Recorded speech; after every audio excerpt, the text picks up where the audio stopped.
You're listening to Season 2 of Confessions of a New Grad. This podcast is an ongoing story, so if you haven't listened to Season 1 yet, I'd recommend starting there.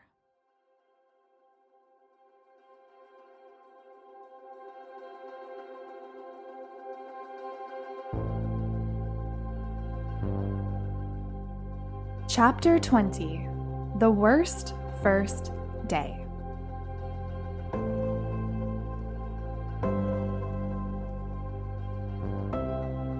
I woke up to the sound of rain on Monday morning. It was still so dark that I thought it must be the middle of the night. I checked my phone, just in case, and groaned. It was nearly 6:30 a.m. Given that I had set my alarm for 6:45, I figured I might as well just get up now. The last thing I needed was to fall back into a deep slumber and be late for my first day of work. Sighing, I turned off the 11 backup alarms I'd set last night and turned on my lamp. I shivered as I crawled out of bed. Why did it have to be so dark out? It felt unnatural to be awake right now.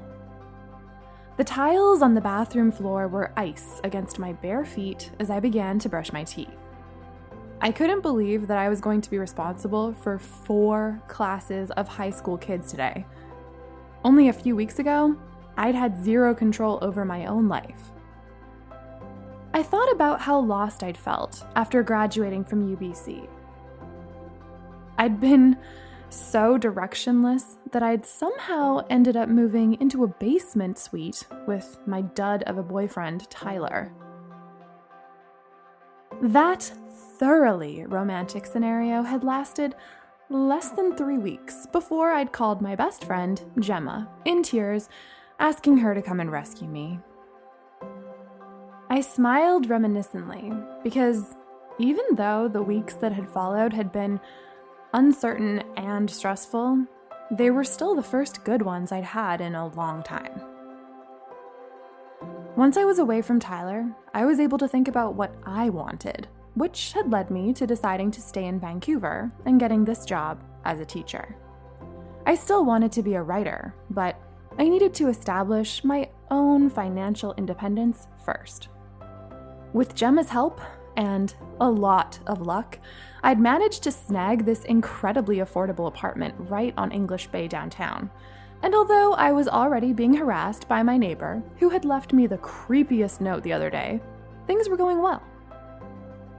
My phone glowed green with a text, and my stomach dropped as I saw who'd sent it. Apollo.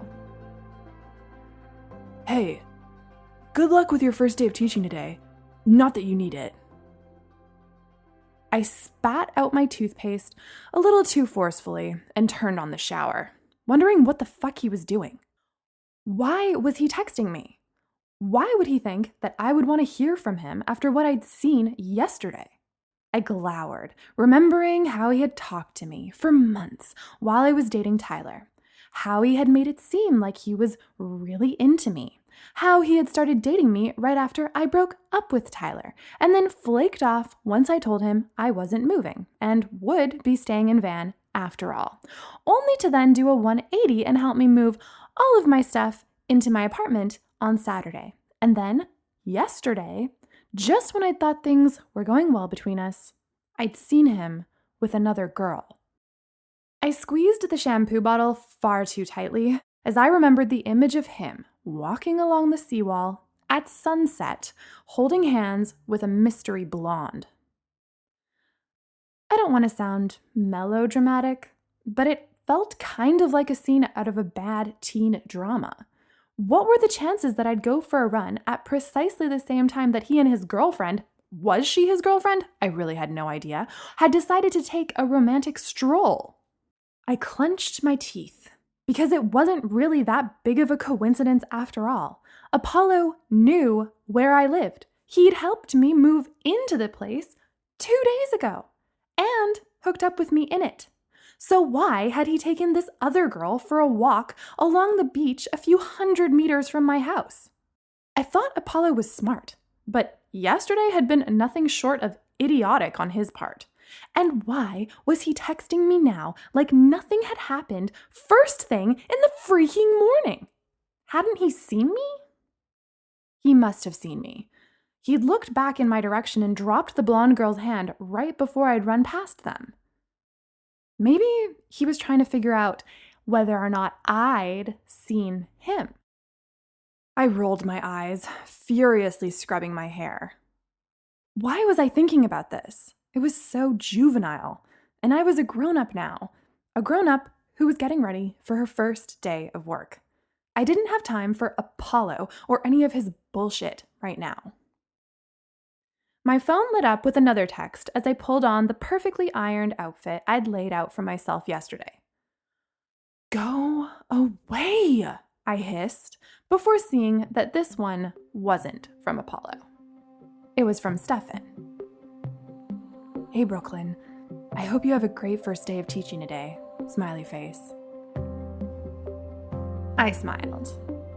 Even though I'd never actually met Stefan in person due to the fact that we'd matched on Tinder and he lived in Toronto, I appreciated the message. I was probably never going to actually see Stefan in real life, but I wasn't going to complain about having a hot swimmer send me flirty texts, especially after what had happened with Apollo last night. I replied thanking him and asking how his day was going, then blow-dried my hair and spent far too long putting it into a bun. I needed to look as old as possible today and figured that my glasses, plus an updo, and a lot of eye makeup would help. I even attempted contouring to make my normally very round face look a bit more angular. I was not very good at this, however, and had to wash the bronzer off immediately. Another problem with my intended look was that I had never really gotten the hang of buns, or any hairstyle really. How did those girls on Instagram get all those sexy little wisps to fall just right, making them look effortlessly pretty, but not at all disheveled? I spent so long trying to figure it out that I lost track of time. Luckily, Gemma, Lana, and Bree each sent good luck texts to our group chat at 7:40, giving me just enough time to squeal, grab my umbrella, and dash out of my apartment. Woodbridge Academy was right in the heart of downtown, and the map on my phone said that it should take me around 25 minutes to walk there. But I was so frantic that I did it in under 20. Classes didn't start until 9, but I needed that extra hour to set up and calm my nerves before then. Brooklyn, an airy voice called. It was Mary, the young principal who had hired me. Morning, I smiled. How are you? She asked, whisking me off the elevator and down the bright hallway to her office. Great, I lied. My stomach suddenly felt like it was eating itself and groaned loudly. I'd forgotten to eat breakfast. Croissant, she asked, tactfully pretending not to hear this and gesturing to a large tray on her table. Oh, sure, thanks. We've got coffee in the staff room as well, but I usually get a latte from the cafe across the street, she said conspiratorially, gesturing to a tray with 2 large coffee cups on it. The second one's for you if you want it. I wasn't sure what kind of milk you'd like. There are so many these days, so I went with regular. I really don't know why everyone's suddenly decided that regular milk isn't good enough for them.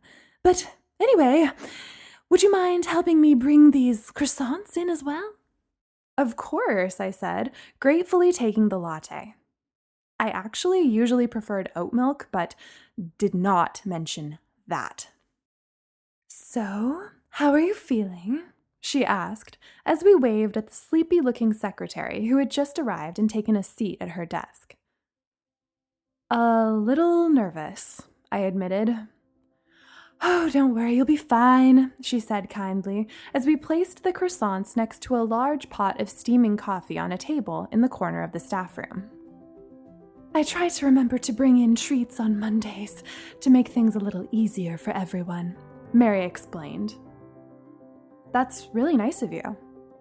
She nodded distractedly. Anyway, Brooklyn, I'm glad you're here early because I need to let you know about a teeny tiny change I made to your schedule last night. Okay, I waited. Oh, well, one of our best teachers, who does our math and upper-level English lit classes, had a family emergency in Saskatchewan and had to leave at once. We're not sure if she's planning on coming back, so we've had to replace her until at least the end of term. I was tasked with trying to find a substitute, and math isn't one of those subjects you can just throw any teacher into. I mean, if it had been PE or something. She broke off, awkwardly, having apparently just remembered that she'd hired me to teach PE. I bit into my croissant, pretending I hadn't noticed her comment. Anyway, math is important to our students and parents. We can't afford to have them fall behind because of a subpar substitute. I had to contact the public school board and beg them to give me some names of supply teachers looking for work, and I didn't find Miss Schmidt until past dinner time last night. Fortunately, she agreed to come help us, but she wasn't comfortable taking the other teachers to English 12 classes, so I had to give her your ESL levels 1 and 2, and... Oh, no problem. Do you want me to take the 2 English 12 classes that she didn't want instead? Yes, Mary sighed, looking relieved that I'd gotten her drift so quickly. I know it's really short notice, but I promise I'm not expecting too much for this week. And the good news is, they're both English 12, so you only have 1 prep for 2 classes. And, I mean, you did say that English was what your main teachable was, so... I did. I love English Lit. Oh, thank you for being so understanding, Brooklyn. I thought it might be a little overwhelming for you starting a Shakespeare unit with less than an hour's notice, and unfortunately Miriam hasn't had a chance to send over her unit plans. My stomach dropped. That was overwhelming. Well, thank you for being so quick to adapt. This weekend really was a nightmare on top of all the usual work I had to do, and then, of course, my husband decided to... She broke off, looking embarrassed. Anyway, let me show you to your classroom. She led me back toward her office and into a small but bright classroom right next to it. It had enormous glass windows, and I could see a sliver of Cole Harbor between the buildings it looked out upon. Please feel free to decorate, she said. Miriam wasn't really the aesthetic type. I hope this is all right. Our class sizes are small, she explained, gesturing to the barely 15 or so desks facing the large monitor and whiteboard. It's great, I said, putting my bag down on the teacher's desk. Oh, that reminds me, she said, gesturing to a large pile of papers on the desk next to the teacher's computer. Miriam didn't have a chance to return these essays to the students. Could you give them back to them for her? The marks are already in your mark book. Do you remember how to access that? Yes, I lied. I'll show you real quick, just to make sure, she said, opening up the computer. Which Shakespeare play are we reading? I asked, glancing at the clock, which said 8:20 and feeling panicky. Midsummer Night's Dream. A wave of relief ran through me. I had at least read that one. In 10th grade, but still, it was better than going in completely blind. Morning, Mary. A suave gentleman who looked a bit like a smarmier version of Hugh Grant was leaning casually against my classroom door. For some reason, Mary stiffened. Good morning, Todd. Any luck with the math teacher situation yet? Yes, I found someone last night. Oh, well done. I would have done it, but half of our classes clashed. Oh, and who's this? He asked, his eyes landing lazily on me. New student? This is Brooklyn, our new English, economics, and PE teacher, Mary said pointedly, as I felt my ears turn red. I had tried so hard to look professional.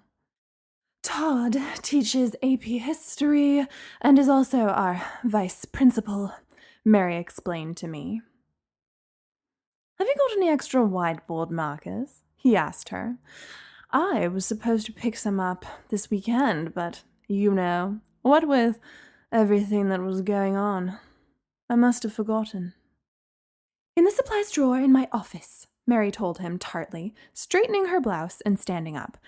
Well, if you're all set then, Brooklyn, I'll be off. I need to go help orient our other new hire. Your schedule's on the door, in case you forgot. By the way, English 12 first, then English 12 again, then lunch, then econ, then PE. Let me know if you need anything, she said kindly, before stiffening again and heading toward the door. Excuse me, Todd. Todd smirked and moved slightly, but not enough for her to be able to clear the threshold without touching him. Mary shoved past and stormed into her office. Todd grinned to himself and sidled off down the hallway. Under any other circumstances, I would have been itching to know what on earth was going on between Mary and Todd. I didn't have experience in a professional work environment, but I was fairly certain that their dynamic wasn't normal. But I didn't have time for that now. Instead, I frantically read a SparkNotes summary of A Midsummer Night's Dream and tried to design an interesting introductory lesson. The clock in the corner of the classroom ticked horrifically fast, and I pounded back the coffee Mary had given me, hoping it might inject my brain with inspiration or something. I seized a notepad from the desk drawer and began furiously scribbling down discussion questions with one hand while scouring the internet on the off chance that any really nice teachers had posted fun activities for A Midsummer Night's Dream online. I found nothing. Tinkling laughter echoed in the halls. Students were arriving, and I hadn't even written my name on the board yet. I reached for my coffee and accidentally knocked it over. It splattered across the pile of essays left over from last semester that I was supposed to return to the students. No! I breathed. I snatched up a wad of tissues and began dabbing the essays. Most of them were still legible, but whoever Andy and George were definitely going to notice. My heart pounded. I was a failure. I was going to make a fool of myself in front of all my students, who, now that I was suddenly expected to teach English 12, were barely 4 years younger than I was. What was I going to do? I knew, or at least the teachers who I had worked with in my practicum had told me, that first impressions are everything. If I couldn't get the kids to respect me today, it was going to be an uphill battle for the rest of the year. Knock, knock. I looked up to see Mary smiling at me. I found this in the library. It's a really insightful documentary about Shakespeare from a few years back. Feel free to just show them this for today and tomorrow if you aren't able to think of a lesson before that. I could have kissed her. Thank you. She tossed the DVD to me and glided off down the hall. The chatting and laughter from outside was becoming louder. I stood up and wrote my name and the lesson agenda on the board, trying to calm my breathing. The teacher who had been my mentor during my practicum had told me that kids pick up on and will emulate the teacher's energy, so it's important to be calm, kind, and in control. Yo, I don't think Miss Johnson's gonna be chill with you writing on her board, a voice called. A tall, lanky boy had entered the classroom and slouched into a seat at the back. Oh, hello, I smiled at him. I'm Miss Winters. Okay, I'm Mr. Hobbs, but since you're hot, you can call me Andy. Oh no, He was flirting with me. Why was he flirting with me? So, you're new? He asked. Yes, I just started today. Have you not been given your uniform yet? He eyed my outfit. His eyes lingered way longer on my chest than was necessary. What? No, I'm your teacher. Okay. No, really. I stammered as more students filtered in through the door. Who are you? A girl asked, dumping her designer backpack on the floor and taking a seat next to Andy.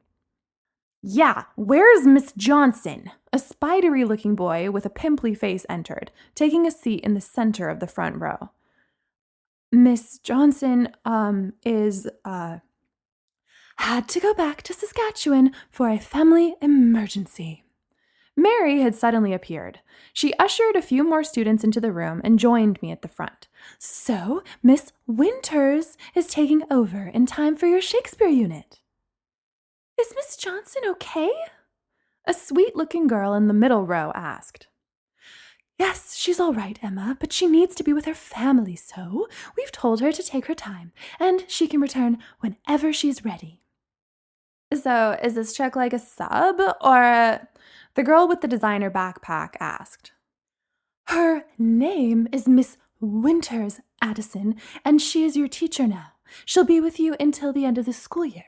Miss Johnson probably won't be back until next fall, and you'll all, hopefully, she glared pointedly at Addison and Andy, have graduated by then. So Miss Johnson's gone for good? The pimply boy in the front row asked angrily. She was the best teacher ever. Shut up, George, Andy said. She's got to be with her family, and anyway, I'm sure Miss Winters is amazing. Oh, stop embarrassing yourself, Andy, Mary said dismissively. Even if she wasn't your teacher, you wouldn't have a chance. All the students, except Andy, roared with laughter. I love it when Miss White goes full savage, Addison whispered to the girl sitting on her left. Mary gave Addison a stern look, but her mouth twitched. All right, Miss Winters, I'll leave you to it. She smiled encouragingly at me and left. Wishing she could have stayed, I turned to the students and asked them to tell me, in turn, what their names were and what their favorite book was. It wasn't as bad as it might have been. Andy was still subdued from Mary's reprimand, and, to my relief, the rest of the class seemed far more interested in flirting with each other than with me. When I told them we would be starting a Shakespeare unit, though, there was a collective groan. Oh, really? Addison whined. This is a good one, I assured her. It's all about how foolish we can be in love. Ugh. That does sound kind of cool, but Miss Johnson also told me that Dracula was gonna be just like the Vampire Diaries, and we all know that was not the case. Like, why were they on a quest chasing after Dracula for like the entire last third of the book? So boring. Because the quest was a popular trope at the time the novel was written, George said. If you would actually listen to Miss Johnson, you'd know that. If you had ever had anything exciting happen in your life, you'd know that that quest was boring as hell. Everyone laughed, except for Emma. That's enough, I said, feeling a stab of pity for George, whose ears had gone all red. So, before we start reading the play, I want to give you an intro to Shakespeare. Everyone, please take out paper and pens for notes. I walked back to the computer and put in the DVD. Nothing happened. My heart sank. This was a different brand of computer than the one I had. In mine, DVDs would just play automatically, but there was probably a program I needed to start for this one. I spent a few minutes looking through the computer's applications, opening up anything and everything that looked like it might play a DVD. And then Andy called. Need help, miss? Yes, please, I said, somewhat grudgingly. He leapt up and hurried over to me. "You've got to open this one," he said, clicking on an application I'd never heard of and making it full screen. "Emma, turn on the projector." Emma obliged, standing on her desk and pressing the button on it. It occurred to me that I ought to tell her not to stand on her desk, but she was already up there, so I let it slide. The video began, and to my relief, it was good. It had beautiful music and graphics and kept the students reasonably entertained while I jotted down notes for the lessons I'd be teaching them later that week. The next group of English 12s went fairly smoothly. The students in that class were much quieter. So quiet, in fact, that it was awkward at times because no one other than me seemed interested in saying anything. When the lunch bell rang, I breathed a sigh of relief. I did still have economics and PE to get through after lunch, and they were the subjects I was the least skilled at. But they were also the ones I'd known I would be teaching, and I had very solid lesson plans ready for them. I had made it through the worst part of the day. As if to echo my mood, the clouds broke and sunlight spilled in through the windows. I pulled my phone out of my bag, intending to send a message to the girls, and saw instead that I had a message from Tyler, my ex-boyfriend. "I hope your first day of work goes well. I'm excited to meet up with you later this week." Ugh, right. I'd agreed to meet up with him when he'd called me, sounding like a broken man this weekend. I felt slightly nauseous. I didn't want to see him, but I also didn't know how to tell him that, especially since when I had tried to during the last couple of weeks, he'd mostly just disregarded what I'd said. "So, how'd it go?" Mary asked, popping her head through my door. "Not bad," I said, placing my phone back into my bag. "It'll get easier. Our students really are quite manageable. Grab your lunch and come along with me so I can introduce you to everyone." I would have preferred to use my lunch hour to continue prepping for English, but followed her. The staff room was full of a dozen or so teachers, all dressed formally. Mary seemed to be one of the youngest ones, with most of the others looking to be in their 40s or 50s. Mary made the rounds with me, making introductions. I smiled politely, trying not to forget everyone's names, but by the time Mary and I sat down, the only person whose name I hadn't forgotten was Todd, because he had reintroduced himself to me in between offering Mary a bite of his sandwich, which she coldly refused. "Oh, there you are, Amanda," Mary called, waving toward the door. "I was just about to go get you. Everyone, this is our other new hire," she announced to the group. Everyone got up and made their way over to shake Amanda's hand. It wasn't until Todd moved out of the way and slouched back toward his lunch that I managed to get a good look at Amanda. She, too, was young, probably around my age, although she carried herself with a confidence that suggested she might be slightly older. She was tall and slender, with pretty pale gray eyes, glowing skin, and blonde hair that seemed to dance in the golden sunlight now streaming through the windows. I racked my brain as I shook her hand, trying to figure out why she looked familiar.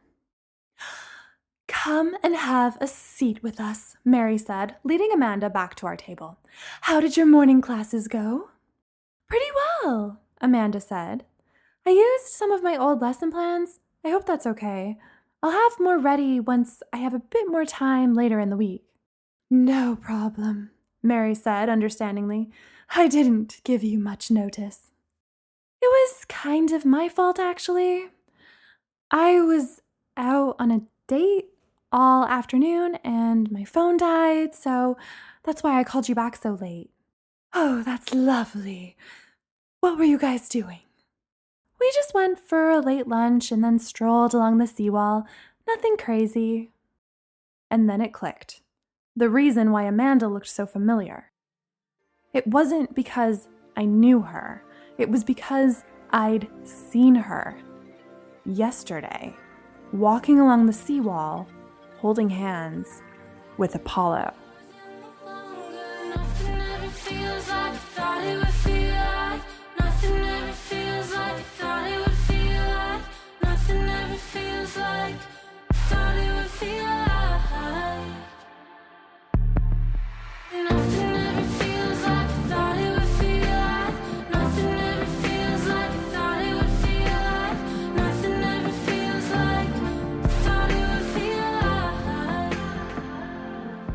Thanks for listening.